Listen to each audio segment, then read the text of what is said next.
violation of human rights.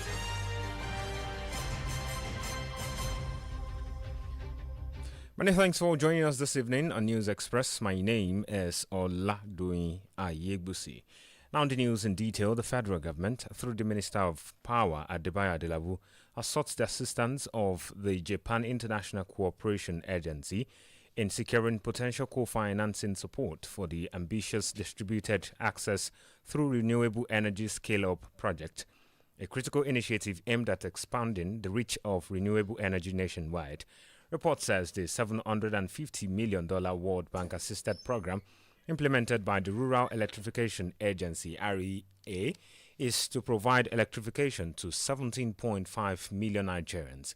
The initiative is set to expand energy access in rural and undeserved communities, stimulating economic growth and sustainable development.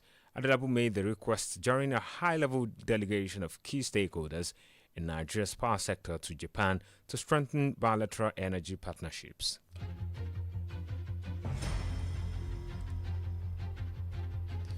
Still with the federal government, the Minister of Livestock Development, Mokta Maya, has advised Nigerians to desist from the consumption of hides and skin, popularly called momo, citing health concerns. The minister noted that there were proven health complications associated with the consumption of the animal product.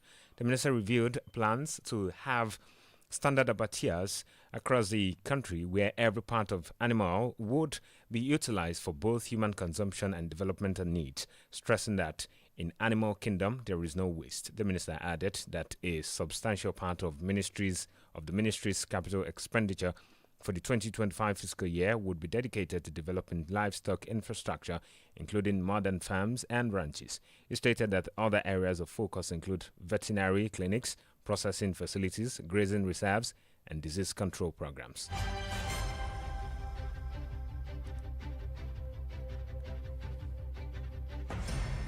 Two other matters now. The former governor of Ekiti State, Kayode Fayemi, has shared his thoughts on Nigeria's political history following his attendance at the presentation of former military president Ibrahim Babangida's autobiography, A Journey in Service. Fayemi, a known pro-democracy activist, took to his LinkedIn account today to reflect on the significance of the memoir and its impact on national discourse. He acknowledged that the book provides a window into Nigeria's governance and political evolution, highlighting key moments that shaped the country's democratic journey. Fayemi further emphasized the importance of documenting historic events, noting that while every era will be judged by history, preserving such experiences is essential for national growth. Meanwhile, son of General Sani Abacha, Nigeria's former military ruler, Sadiq Abacha, has expressed admiration for his late father, stating that his leadership remains significant despite persistent scrutiny. Sadiq, in a Facebook post today, suggested that his father was a victim of jealousy and subtle betrayal, but insisted that history would ultimately be kind to him. He ended his message with a Hausa proverb which translates to, "Whoever throws a stone in the market," a phrase often interpreted as a warning that actions have consequences.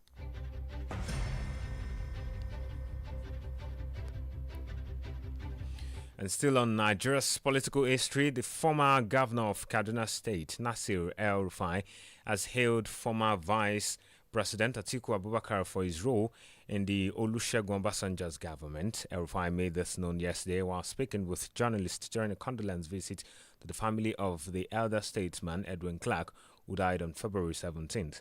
According to El-Rufai, Atiku, the 2023 presidential candidate of the People's Democratic Party, PDP, deserves credit for spearheading economic reforms during the Obasanjo's administration.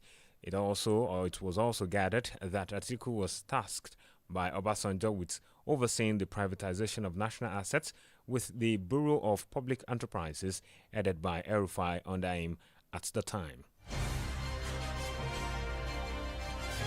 In a separate development, following the altercation between the President of the Senate, Godswill Akpabio, and Senator Natasha Akpoti, who represents Kogi Central Senatorial District, over seat allocation in the Red Chamber on Thursday. A non-government organization, the Middle Belt Vanguard, has condemned the alleged rampant intimidation and discrimination against women in leadership. The group also called on the Senate to serve as a platform for integrity, justice, and fairness rather than one of intimidation and humiliation. President of the group, Godwin Meliga, in a statement signed and released to journalists in Abuja, criticized Akpabio for publicly humiliating the senator, citing a previous incident where he made disparaging remarks about her, speaking without recognition. According to Meliga, the Senate president's behavior is not an isolated event.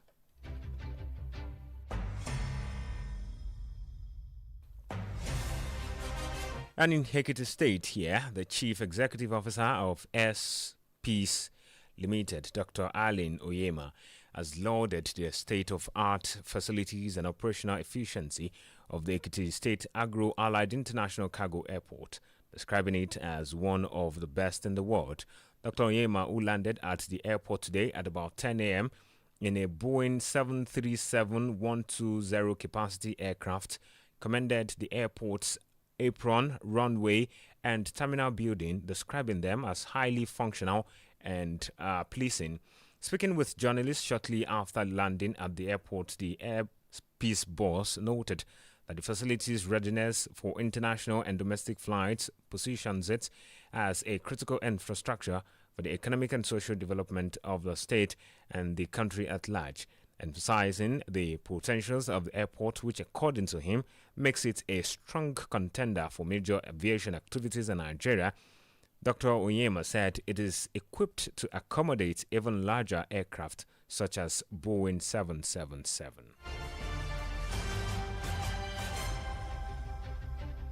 The governor of Ekiti State, Biodun Yebanji, has paid visits to elder statesman and former governor of Osun State, Chief Bisi Akonde, at his residence in Ibadan, Oyo State capital.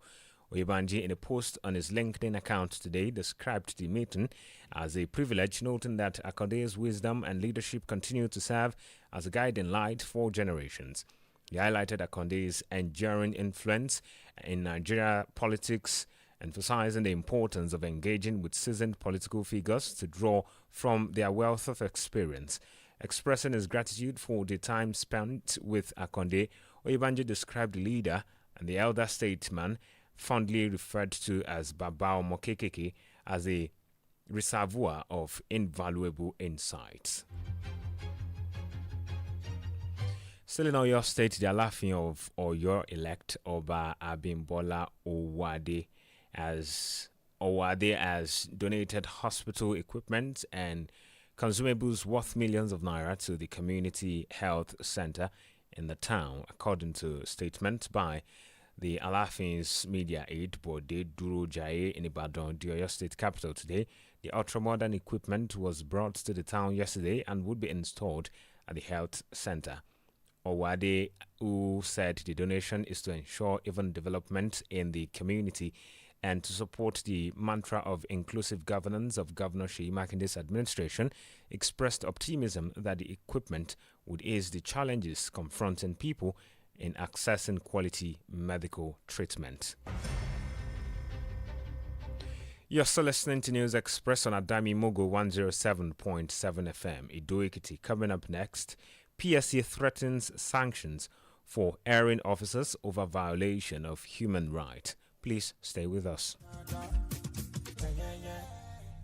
Hello, good people of Ekiti State and its environment. For your private, political, family, or club meetings, and so on, of not more than 50 to 100 participants, we introduce to you Adamimogo Event Hall. Yes, right at Olojudo's Palace, Adamimogo 107.7 FM's compound, Ido Ekiti. Ample parking space, good security, clean environment. You also have the opportunity to book for a media publicity of your events on our fast-growing social media platforms. All these for a talking. Simply visit us at Olojudo's Palace, Ido Ekiti, or call the following numbers for more inquiries. is 0803 526 5812 or 0916 340 0878 or 0806 511 4430. You can also call 0806 380 8891. Adamimogo Event Hall. We are waiting for your patronage.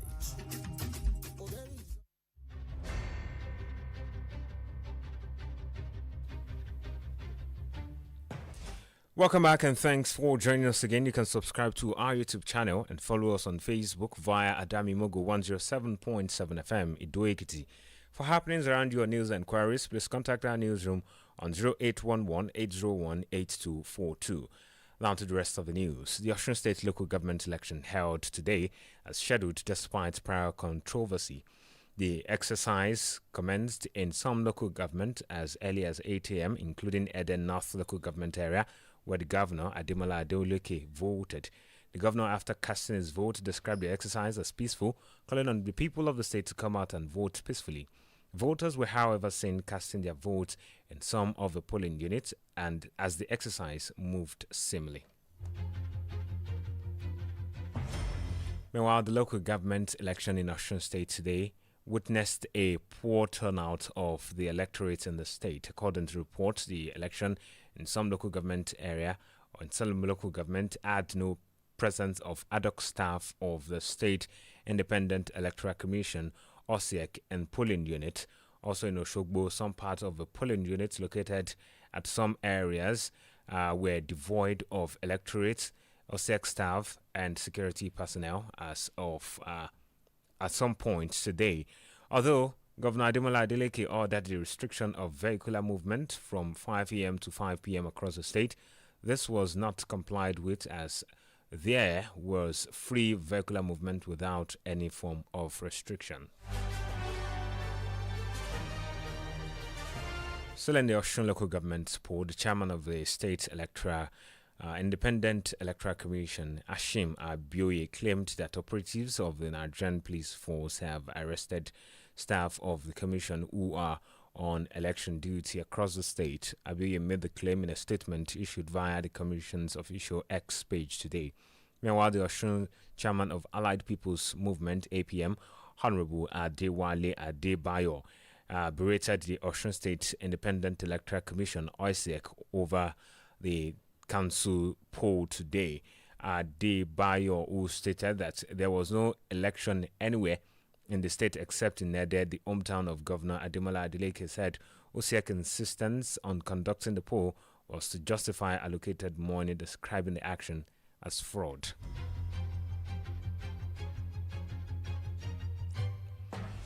Still on the Osun local government poll, the presidential candidate of the People's Democratic Party, PDP, in the 2023 election, Atiku Abubakar, has commended the Osun State Governor, Ademola Adeleke, for going ahead to conduct the local government election in the state. In a post via his official X handle today, Atiku called for a peaceful and hitch-free election and urged security agencies and electoral officials to perform their duties with the highest sense of responsibility to the public. Recall the federal government, through the Ministry of Justice, Lateef Fagbemi, and the Nigerian Police Force, had called for the suspension of the election in the state based on credible intelligence obtained.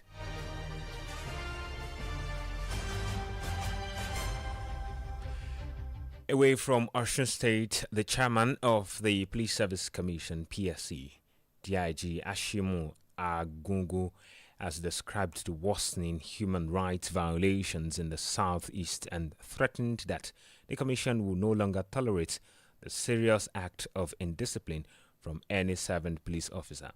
Agungu reiterated that the commission would henceforth not hesitate to put its disciplinary processes in motion to see to the dismissal of errant officers who have found it difficult to work within approved boundaries. He disclosed this at the Southeast Stakeholders Summit while speaking on peace and security and public hearing on human rights violation in southeast of Nigeria, which is currently going in Enugu State.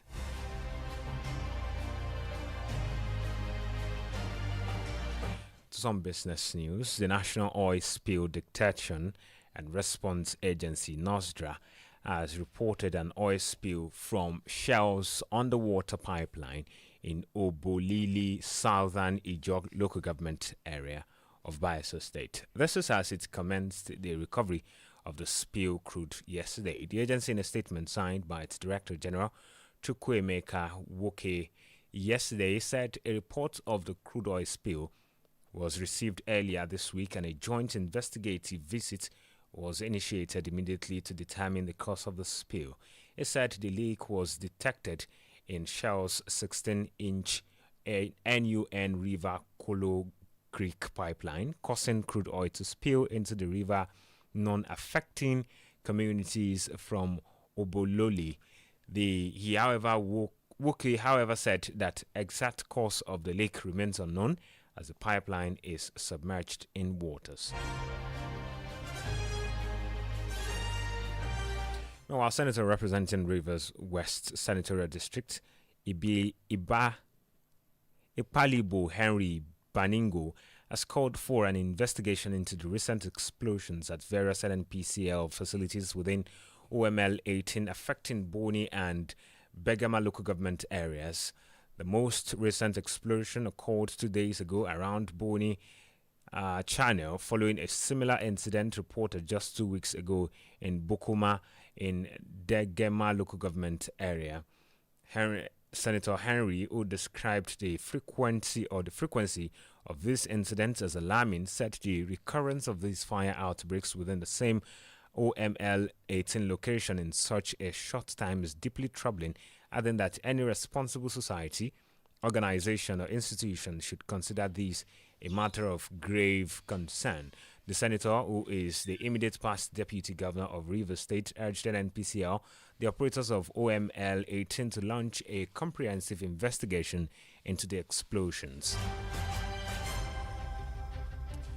And the race to lead the African Development Bank, AFDB, has officially begun with the release of the list of candidates vying for the prestigious role of president. AFDB, in a statement, said this was the outcome of a 2-day meeting held at the bank's headquarters in Abidjan, Cote d'Ivoire, by the steering committee of the Board of Governors.